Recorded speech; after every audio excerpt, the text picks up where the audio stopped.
Welcome to Penrose Learning, where we make understanding easy. You start by preparing materials and establishing perspective. First, place a horizon line and pick one vanishing point. This makes every desk and wall align correctly. Once done, lightly sketch a rectangular room frame so you know the classroom limits. Then draw a floor line and extend guidelines from the vanishing point to create depth cues.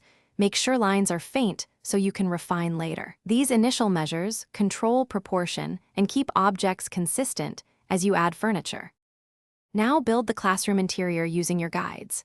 Place the teacher desk toward the front and draw student desks in aligned rows, shrinking them toward the vanishing point so depth reads correctly. Add the board centered on the front wall and mark windows and a door at realistic height.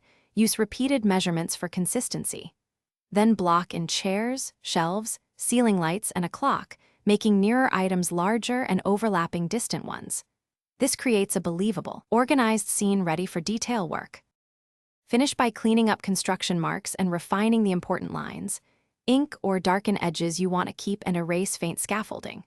Once done, choose a light source and add shadows and texture to desks, board and floor so the scene reads three-dimensional, and apply color or grayscale consistently. If proportions look wrong, stop and realign using one reference object. Measure its size across the room and tweak neighboring elements until the scale matches. This single fix solves most issues quickly. Thanks for watching. If this was helpful, leave a like and consider subscribing. See you next time.